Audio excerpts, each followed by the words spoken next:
Asambleas de Dios de Chile.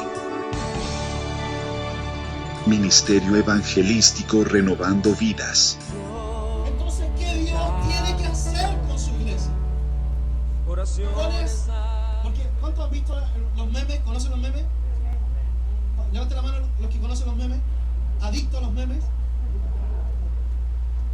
Los memes normalmente muestran esta realidad. Muestran expectativa versus realidad. ¿O no? ¿Cierto? Lo que esperamos de algo versus lo que realmente está ocurriendo. La iglesia en Chile, ¿qué es lo que está ocurriendo con la iglesia en Chile? Hemos hablado muchas veces, y no por lo de hoy, llevamos hablando 5 años el síntoma de la iglesia de Chile. ¿Cómo es la iglesia de Chile? ¿Quién se acuerda? Es una iglesia niña, ¿se acuerdan? Una iglesia inmadura. Cuando me refiero a iglesia, ¿a qué me estoy refiriendo? ¿Al templo? A las personas. O sea, el que está al lado es iglesia. Y en conjunto, en conglomerado, tenemos un síntoma como iglesia. ¿Por qué? Las estadísticas no engañan. ¿Quién sabe matemáticas acá? Levante la mano. ¿Quién está apuntando ahí? Texto áureo. ¿Lo conocen? Es genial, ¿no? A través de eso podemos dar un poderoso testimonio en las universidades y derribamos todo argumento incrédulo a través de eso. Ya hablaremos de las plataformas. Pero es importante entender que tenemos que partir de menos a más. La iglesia tiene un síntoma. ¿Cuál es el síntoma? Ni ir tampoco a lo más precario, a lo cotidiano, para no incomodar ninguna perspicacia o provocar ninguna perspicacia en las personas. Tenemos que ir nosotros a las estadísticas. En Chile hay más de 6.000 denominaciones. Y eso significa que la iglesia, primeramente, no tiene unidad. ¿Aló? Porque si hubiese unidad, sería ¿cuántas denominaciones? No habría ninguna denominación. Porque nadie querría ponerse un nombre aledaño al que ya está establecido a la luz de la palabra. Hoy día vemos letreros y el poder del Espíritu Santo. Y en una cuadra más allá vemos y el poder del Espíritu Santo con fuego. Y en otra cuadra más allá vemos y el poder del Espíritu Santo con fuego y unción. Y después así sucesivamente, más de 6.000 denominaciones. ¿Sabe lo que más cuesta? Que Dios haga en su iglesia para que el Señor envíe lo que tiene que enviar. ¿Cuántos creen que Dios va a enviar algo? Amén. Amén. Si la iglesia, ¿cómo comenzó la iglesia? En Hechos 2, ¿cómo comenzó? Pero ¿qué se manifestó ahí? Posteriormente la unanimidad. Se manifestó el Espíritu Santo, la glosalaria, el poder del Espíritu Santo manifestándose a quienes. A los que estaban ahí, a los 120, pero ¿para quiénes? ¿Quiénes vieron esto? El mundo no conocido, el mundo que estaba ahí, dijeron, estos están testificando de Cristo en nuestro idioma. El poder de Dios no es para la iglesia, el poder de Dios es para los inconversos. ¿Cuántos dicen a ver a eso? Usted no vino, claro, vino a instruirse en la palabra de Dios, a adorar al Señor como comunidad, pero el grueso, el 80, el 90% es hacerlo afuera. ¿Aló? Entonces la iglesia tiene que entender este síntoma, la niñería, todo eso tiene que dejarlo de lado. Yo pienso, personas que van a los cultos y van a los cultos creyendo que tienen que sentirse cómodos para poder seguir en las iglesias. Y tenemos que tener entendido a través de esto, nosotros venimos por la palabra. Y por la palabra, escuche bien, porque de repente nos quedamos con lo que dijo una parte del pastor. Mire, escuche bien, en el buen espíritu estoy hablando, lo mejor del espíritu. Por consecuencia de venir a escuchar la palabra, a instruirse, usted forma relaciones. Forma vínculos, porque obvio, pues no vamos a ser robots, ¿cierto? ¿O no? Y a través de esos vínculos se generan situaciones. ¿Por qué? Porque es bíblico que en la unanimidad, díganle al de al lado,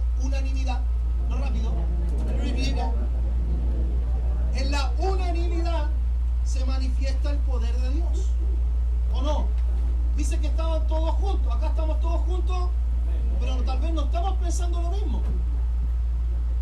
¿Qué es lo que tiene que lograr el Espíritu Santo en nosotros? Estamos todos juntos, pero que vamos todos para el mismo lado. Y el Señor se aseguró porque nos conocía, ¿o no? ¿Se acuerdan la semana pasada? Los difíciles, levanten la mano. ¿Cuántos se consideraban difíciles? Personas difíciles, complejas en sí mismos, que incluso pelean hasta entre ellos mismos.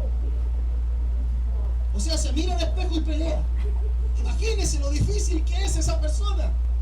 Y los demás lo tienen que aceptar porque tienen un cargo o una responsabilidad de importancia en la familia. Y es parte de la familia.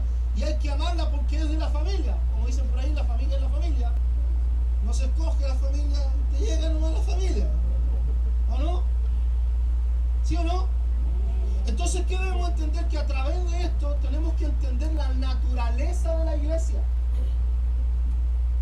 ¿O usted cree que el apóstol Pedro se lleva bien con el apóstol Juan en un comienzo?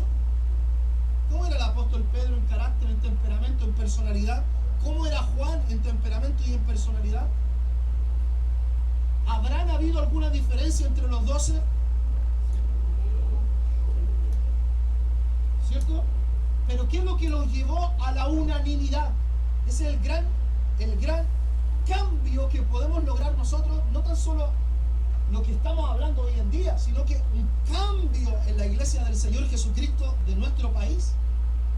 Porque, hermanos, si se levanta la iglesia del Señor Jesucristo post a todo lo que está ocurriendo aquí en Chile, hermanos, el mundo, el país no va a quedar igual. ¿Cuántos evangélicos hay aquí en Chile? Hay 3 millones de evangélicos. Imagínense si se convocan 3 millones de personas en toda la nación en el mismo lugar o a la misma hora en diferentes lugares del país. Ya que estamos hablando tanto de marcha, salgamos, Guille, salgamos. ¿La gente va a quedar igual? ¿Las localidades van a quedar igual? No. Ahora, el fondo no es salir afuera, sino que el fondo es entender el concepto de la unanimidad. Y aquí es donde el detalle que hay que profundizar. Para posteriormente a esto vamos a leer la Escritura. ¿Qué es lo que Dios tiene que hacer post lo que va a ocurrir en nuestra nación? ¿Está entendiendo las lecturas que Dios quiere que hagamos en estos tiempos? Tengamos el cuidado. Mire, en la unanimidad usted tiene todo el derecho. Ahora que se habla de derecho, ¿cierto? No, es que es mi derecho, ¿sí? ¿Ya? Tiene toda la autoridad dado por la palabra que usted puede pensar distinto que yo. Pastores, ¿podemos seguir siendo unánimes? Por supuesto, ¿por qué no? El problema está, ¿sabe qué es lo que le pasa a la iglesia en Chile? O tal vez en la naturaleza cristiana chilena, que no comunica. ¿Cómo está ahí? ¿Quién ha hecho así alguna vez? ¿Qué significa eso? ¿Ah? ¿Por qué no decimos más o menos? ¿Cómo te ha ido? ¿Qué es eso?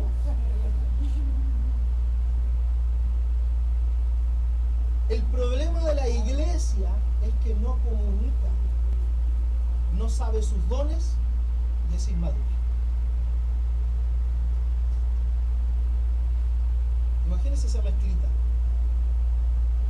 Entonces, a través de eso hay una lectura. ¿Y cuál es la mejor lectura que podemos hacer como buen chileno? Es como cuando siempre ponemos el ejemplo, cuando al vecino le va bien. Algo está haciendo. ¿Le fue mal? Por algo será. Pero no nos sentamos a conocer a la persona. Entonces, la iglesia ha adoptado sincretismo, esto se llama en términos teológicos sincretismo acrementado, que adoptan cosas y las toman como cristianas. Y no es así. ¿Cuántos escucharon esto? Y comenzaron en el espíritu y terminaron en la carne. Y lo tiramos para la talla. qué dice bíblicamente? Compartían el pan, hacían oraciones, aprendían la escritura, evangelizaban, todo junto. No hay nada de la carne ahí. Pero vamos de una u otra forma, a través, como dijo un personaje, dijo, una mentira dicha 1000 veces se tornará una verdad, y se establecen mentiras en la persona, creyendo que son verdad. ¿No? Se juzgan a las personas por la vestimenta. ¿O no? ¿Qué pasaría si llegara una persona andrajosa aquí? Totalmente con la ropa rota. ¿Cuántos de los que estamos aquí le haríamos el lado? Y si más encima viniera con olor a rodilla.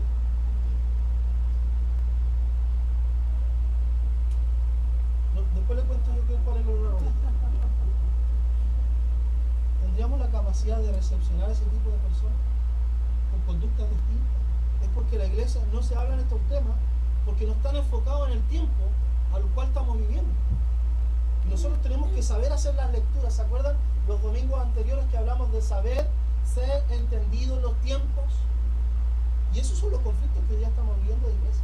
Los miembros quieren una cosa, los pastores quieren otra cosa, los líderes otra cosa. No están haciendo la lectura. Sentémonos y, como dijimos la semana pasada, ¿cómo podemos ser una mejor iglesia? Esto no lo construye el liderazgo, lo construye la iglesia. ¿Quién es la iglesia? Nosotros. ¿Quién es la iglesia? Nosotros. Nosotros somos la iglesia. Usted es la iglesia. En usted operadores, en usted el Señor opera ministerio en usted, pero tiene que saber canalizarlo en el tiempo. Y lo otro que hoy día es un agravante dentro de la sociedad es el tiempo, la poca paciencia, porque todo es instantáneo. ¿Cuál es la velocidad de Dios? La primera. La segunda, más lenta, hermano. Si no podemos, Dios no se mueve los chequeos de nosotros. No se mueve cuando, oh, usted lo entendió, ¡pum! Dios tiene que hacer. No, hermano, está equivocado. Imagínense, nosotros como pastores conocemos algunos de los procesos de Dios en su vida. ¿Se imagina nosotros la ansiedad que tenemos que usted cumpla esos procesos y avance más como queremos nosotros que usted se proyecte en la vida? Imagínense si nosotros, ¿qué pasaría si nosotros apuramos el proceso de una vida? ¿Cuál es el síntoma más claro de una vida? El fracaso. Porque si no lo cultiva el Espíritu Santo y no lo procesa el Espíritu Santo, va a ser fracaso rotundo en la persona. Aunque, ojo, tengamos las mejores intenciones, la persona va a fracasar. ¿Y cuántas personas hoy día en la sociedad estudiaron la carrera que sus padres le inculcaron? No que la que ellos quisieron. Me voy para el otro lado, técnico, académico. Y eso es lo que ocurre en todo orden de cosas. Una iglesia inmadura, una iglesia que no sabe esperar, una iglesia que... Y estoy hablando de todo porque el sistema al cual estamos inmersos, que Dios nos puso, ojo, no el diablo, nos puso Dios en medio de estos tiempos, somos la generación que nosotros provocaremos porque somos la iglesia de estos tiempos y Dios nos puso en este tiempo para hacer la pega de este tiempo. ¿O no? ¿Sí o no? ¿Sí o no? Sí, por mano tiene que contender. ¿Sí o no? Sí, pues somos la generación. Y cada uno en su generación tiene que buscar el espacio, la forma de poder crear la plataforma evangelizadora para alcanzar. ¿Cuál es el fondo? Que las almas se vayan al cielo. ¿O no? Obvio, pues si es consecuente. Si la persona va al cielo es porque conoció a Cristo. Entonces, ¿qué tenemos que entender en base? Tenemos que trabajar esto porque los tiempos están cambiando. ¿O no? Las leyes están cambiando y están yéndose en contra del evangelio. ¿Y qué vamos a hacer cuando nos digan no podrán predicar en las calles, cuando legislemos? Si la iglesia no tiene red húmeda, se cierra o se clausura. ¿Cuál es el método que tenemos que tener? ¿Vamos a ir sobre la marcha? ¿Vamos a improvisar? ¿O vamos a anticiparnos a los procesos al cual están viviendo la sociedad hoy en día? Tenemos que ser proactivos, no reactivos. Esto hace 4 años lo estamos predicando. Proactivo, anticiparse, ¿o no? Anticiparse a la jugada, anticiparse a las cosas. Entonces, si usted está sintiendo que está entendiendo mal la escritura, ¿a quién tiene que acercarse? Al liderazgo, pastor, estoy sintiendo esto, estoy viviendo esto. ¿Quién ha dicho que hay una separación? ¿Quién ha dicho que somos distintos? ¿Quién ha dicho que hay diferencia? Son cosas establecidas del mundo, jerarquías al cual han roto la hermosura del cuerpo de Cristo. ¿Y qué es lo que tenemos que nosotros? Saber escucharnos. ¿O no? Hay personas que uno le habla algo, no hay nadie acá por si acaso de mí.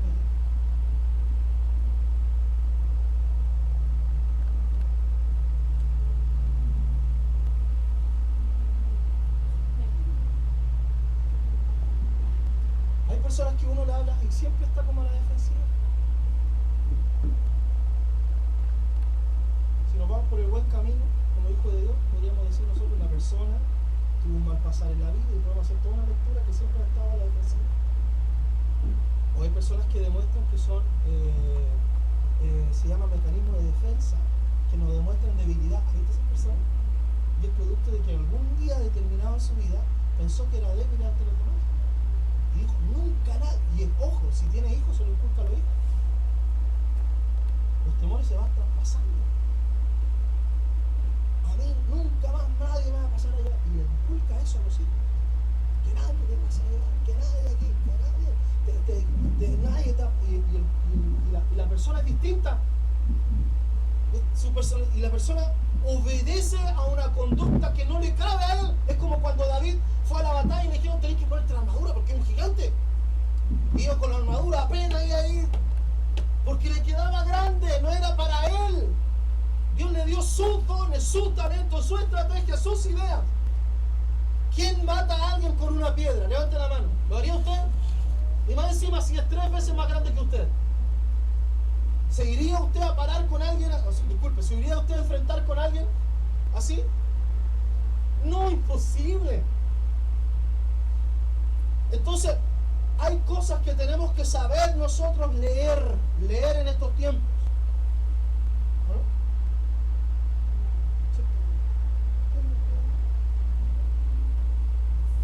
Por ejemplo,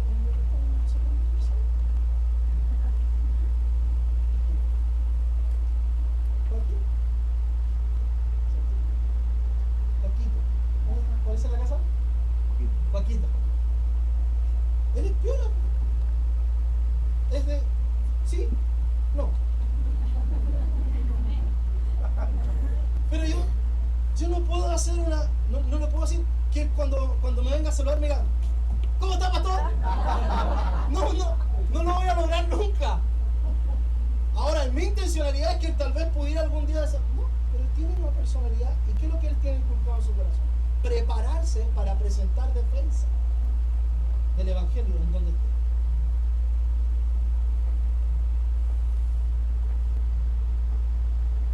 Entonces Dios va a ir dando las lecturas y las estrategias. ¿Cuál es nuestra visión pastoral? Aquí es donde vamos a ir a la palabra. Habacuc capítulo 3. Para que digan que prediqué la palabra y que no prediqué el corazón. Habacuc hizo una oración en medio de una sociedad de crisis. Estaba todo patas para arriba. Y además encima él estaba más preocupado que otro poco, porque también pensaba que no se le iba a poder.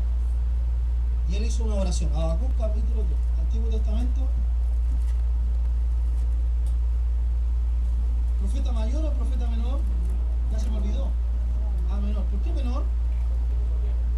Porque short time. Porque muy bien, my friend. ¿Usted tiene algo que ver con la educación? Capítulo 3, muy bien. Eso me gusta a mí. ¿En qué año? Texto áureo del libro. Alaba lo que él vive. Muy bien, lo leyó en el presagio. Bien, está bueno eso. Está bueno porque conoce la escritura. ¿Y cuál es el texto áureo? ¿Cuál es lo que lo domina el texto, el libro? El justo por la fe. Él se encontró con esa palabra y Martín Lutero la predicó y la pregonó. Por el justo por la fe vivirá. Y trajo una revolución en su tiempo.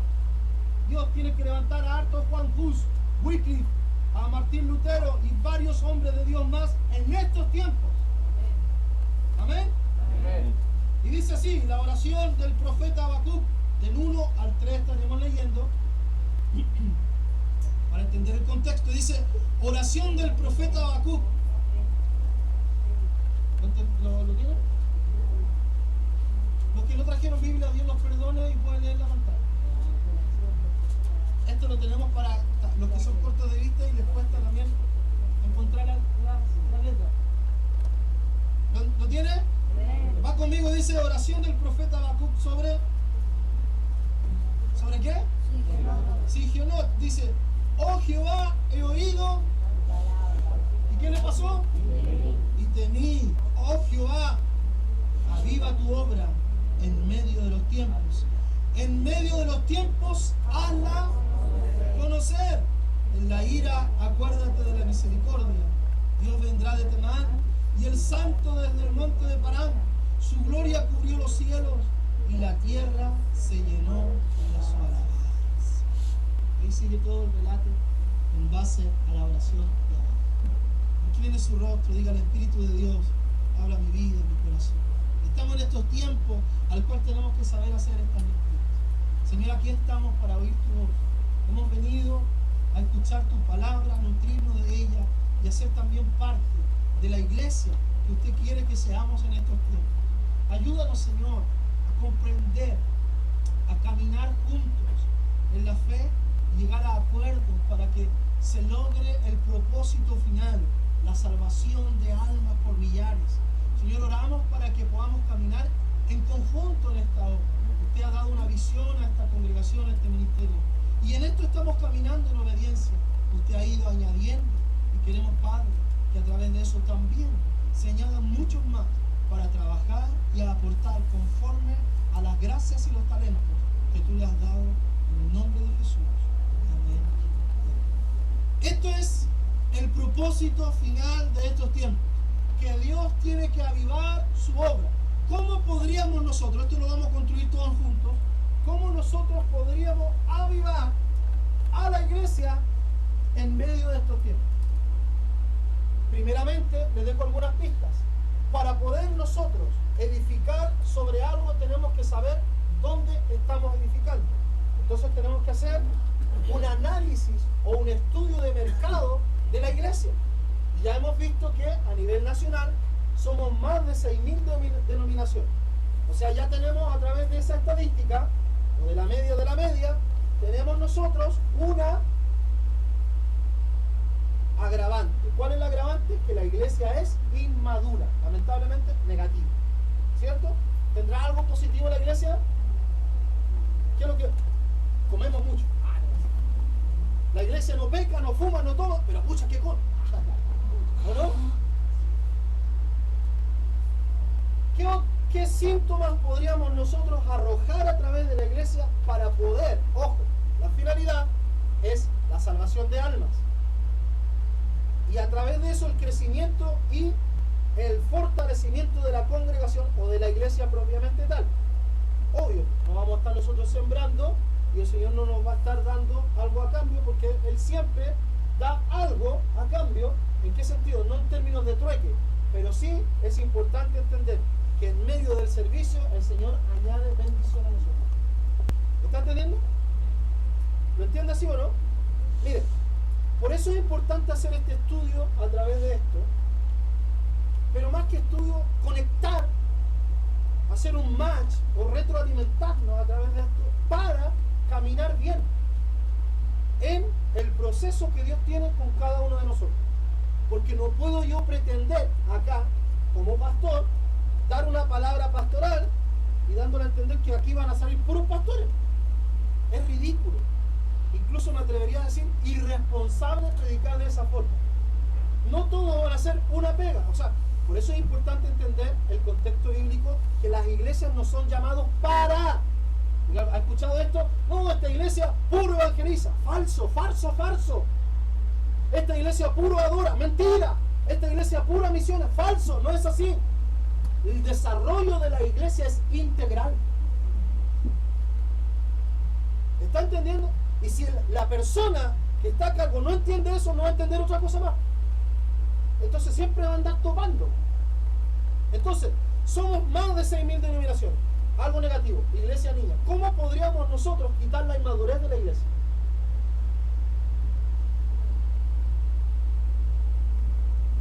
Llevémoslo a lo más micro. ¿Cómo usted le quita la niñería a una persona? Enseñando. Educándola, diciéndole con paciencia, con amor, entendiéndola, ¿o no? Amén. ¿Sí o no? Sí. Porque las reacciones de las personas muchas veces son producto de la formación al cual se le dio o producto de las situaciones actuales que está viviendo. ¿A quién le ha pasado alguna vez que se levantó y se pegó con el canto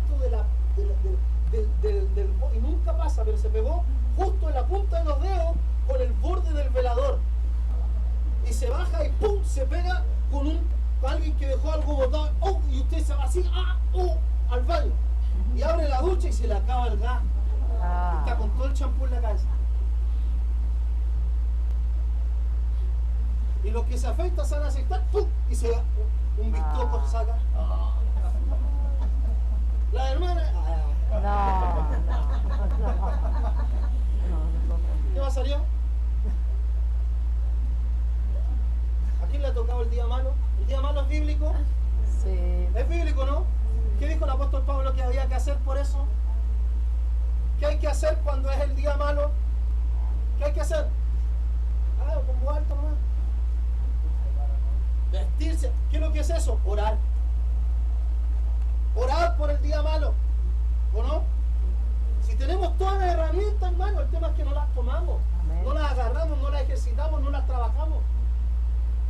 Entonces hay un día malo, hay un momento difícil. Escuche bien, las lecturas hay que saber hacerlas.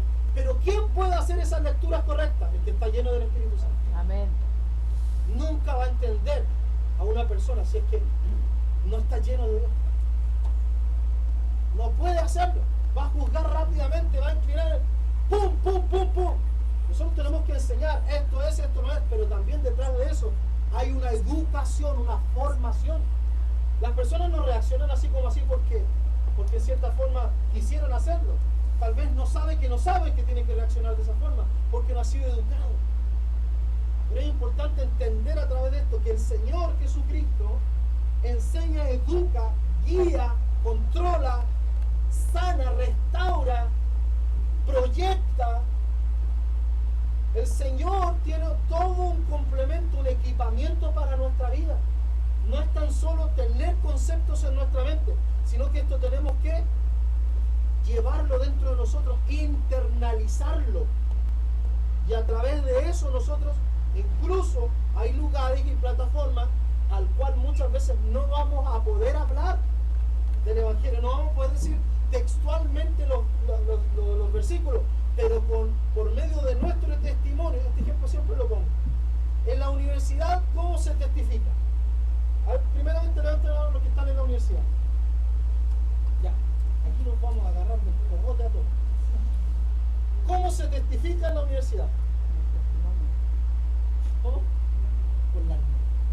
¿Y cuáles tienen que ser las notas? Las mejores. De los santos redimidos por el Cordero de Dios. ¿Ah? Las mejores. Mire, todo el mundo, todas las universidades salen en diciembre.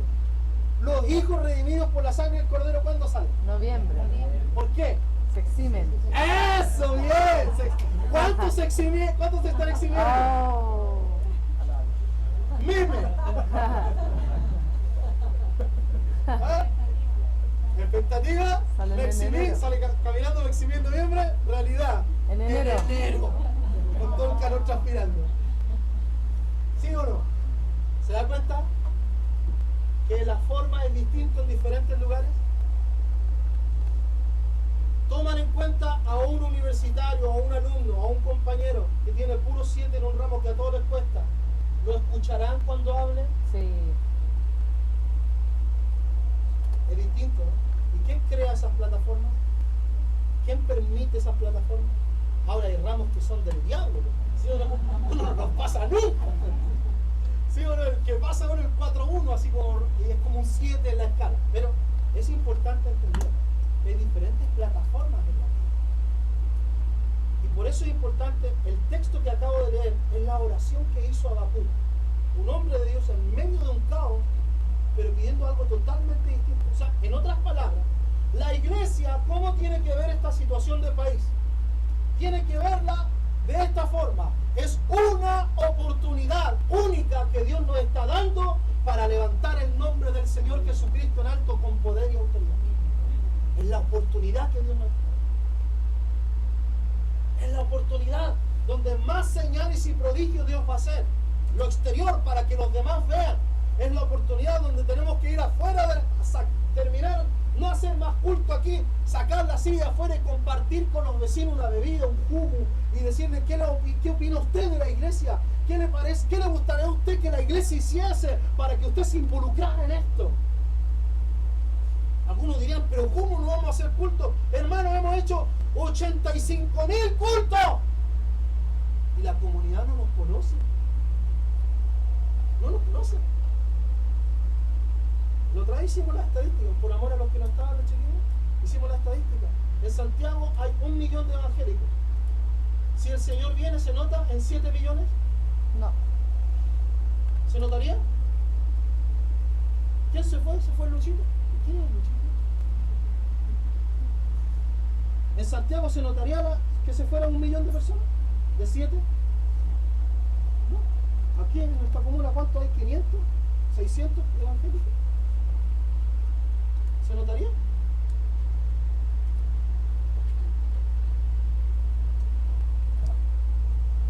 Imagínense la poca influencia, lo poco que nos conocen. Por eso nosotros tenemos este proyecto de plantar 52 nuevas iglesias y que en la tarde funcionen como iglesia y en las mañanas y en el mediodía y después de almuerzo funcionen como aporte a la comunidad, donde van a haber asesoría, se le va a ver la presión, se le va a cortar la uña a la abuelita, se va a hacer un sinfín de cosas. Psicólogos, médicos, ese es el proyecto para llegar a la comunidad, meternos en el núcleo familiar. ¿Usted cree que si la iglesia se abriría y diría médico lunes, miércoles y viernes, vendría alguien? ¿Ah? Tendríamos lista de espera. Lista de espera. Tendríamos que tener otro equipo para que esté aquí conversando con la gente, dándole un poquito, integrándola. El día de ayer tuvimos 20 y tantas personas aquí que nunca habían pisado la iglesia. Nunca habían pisado, nunca la habían visto y no sabían que había una iglesia acá. Nos topamos con una persona que nunca había salido a la calle durante años. Los hermanos acá que son nacidos y criados acá, nunca la habían visto. Y toda la vida ha estado encerrada en su casa. Y ella salió y aquí estaba feliz, era como su casa, contenta, andaba sonriendo. Hay que abrir nuestros portales en internet, que es el cuarto poder, hacer clases. Los hermanos están haciendo un soporte técnico donde las clases se van a ser enviadas por un link para que usted pueda apretar el link y tomar la clase número 1, tomar la clase número 2, y en lo posible vamos a ver la posibilidad si hay otro soporte para poder responder preguntas online. Hermano, hay un ministerio potente de las Asambleas de Dios a nivel mundial. Es un hermano que hizo este razonamiento. Dijo un día, por una noticia que vio, se conectaron en casi 3-4 minutos más de 80,000 personas en una noticia, se conectaron para verla, y ahí ¡pum!, sintió él que algo tenía que hacer. Y dijo, algo tengo que hacer. ¿Cómo? Dijo, sacó el cálculo, estas 80,000 personas, ¿dónde hay espacio físico ahora para meter 80,000 personas? Aquí en Maipú hay un lugar para hacer eso.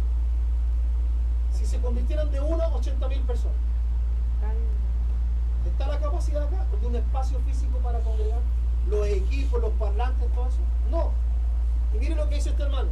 Creó una plataforma online para poder decirles que a la hora que se iba a conectar le iba a entregar un mensaje. Y dentro de la semana le otorgaba devocionales, y había en línea otras personas que contestaban en línea. Pagaron un espacio en internet para salir en las primeras listas cuando se abre Google.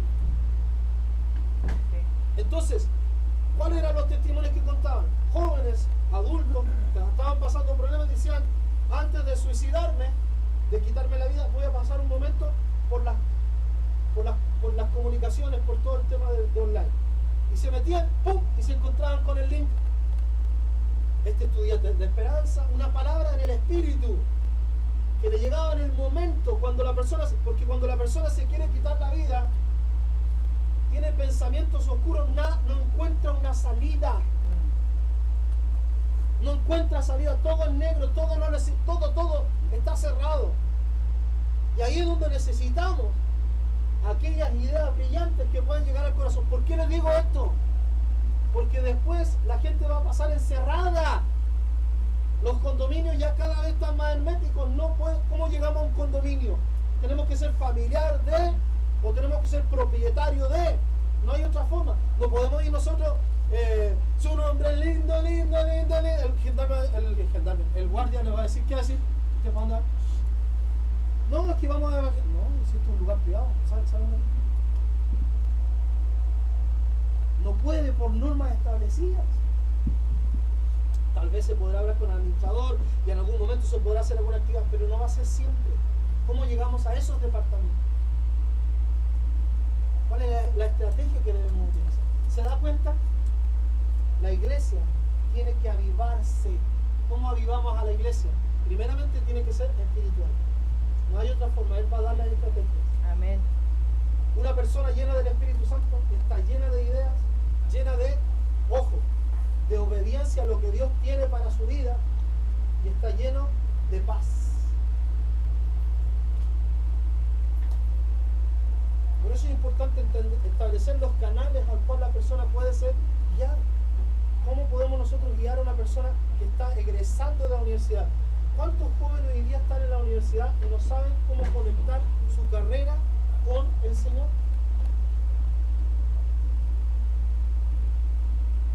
¿Cómo lo hacen?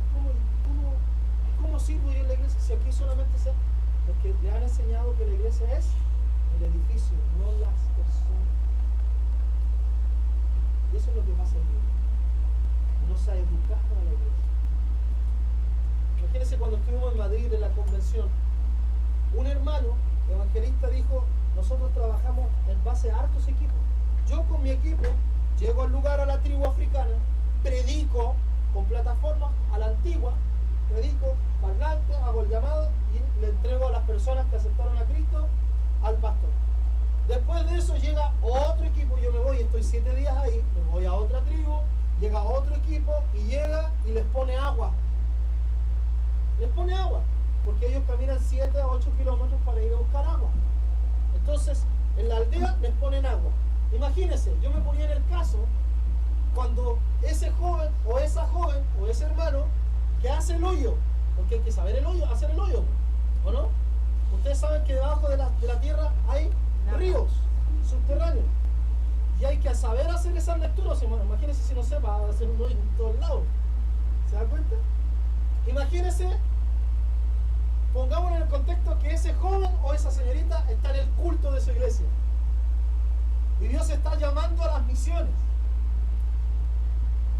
y ese joven está ahí estudiando ingeniería no sé en cuánto, ingeniería en hacer hoyos, y Dios le dice, tú, yo te he llamado para hacer hoyos. ¿Qué diría usted? Si es a usted que Dios lo está llamando, usted diría, no es de Dios eso. ¿Cómo hacer hoyo? ¿Tiene lógica? ¿Tiene conexión? Tal vez en nuestro contexto no, pero en otro lugar del mundo sí. Sí, pues amén. ¿Se da cuenta que Dios nos mide? Amén. ¿Cómo mira Dios? Yo le enseñé a usted. ¿Cómo mira Dios? Sí. ¿En qué dimensión mira Dios? Sí. ¿Cuál es la dimensión al cual nosotros podemos ver que ya está masificado en 3, 4D, ¿cierto? ¿Cómo mira Dios? Sí. En 10D. Dios ve todo. Amén, amén. ¿Se da cuenta? Por eso cuando Pedro pecó, ¿qué le dijo Dios? ¿Qué le dijo el Señor? Mire, Pedro 12 horas antes, ¿qué le dijo a Jesús? Señor, le dijo, pana, mi pana. ¿Qué le dijo? Vida por Dios. ¿O no? ¿Y después qué hizo? ¿Ah? Usted no te conoce. Yo lo conozco, yo tal por cual que bajaron y va. Se mandó a cambiar, hermano, salió corriendo. Y dice, y blasfemó contra tal. Echó garabato, dijo improperio. Imagínese, hermano, 12 horas antes mi alma pondré por ti. ¿Y qué le respondió el Señor? No le dijo así. Dijo Pedro. Dijo, tu alma pondrá por ti. Antes que el gallo le dijo todo a futuro. ¿Quién Pedro dijo? ¿Qué respondió? Después de eso, dice que él se fue al mundo porque no era digno. Dice que lloró amargamente. Mira, el proceso en la vida, entre paréntesis, que la persona tiene que recibir un impacto fuerte para cambiar. Amén. Hay personas, no en todos, no estoy generalizando, pero son enseñanzas, tips que le estoy dando. Hay personas que necesitan un cambio fuerte, brusco en la vida de la persona para cambiar. Hay otros no. Un cambio fuerte, ¡pum!, le sirve a la gente. Crece, madura, ve distinto. Otros no, siguen el camino, no sé si decir de la obediencia, pero se sujetan al plan de Dios en el instante. Hay otros que les gusta la vuelta larga. Dios no rechaza oración, oración es alimento.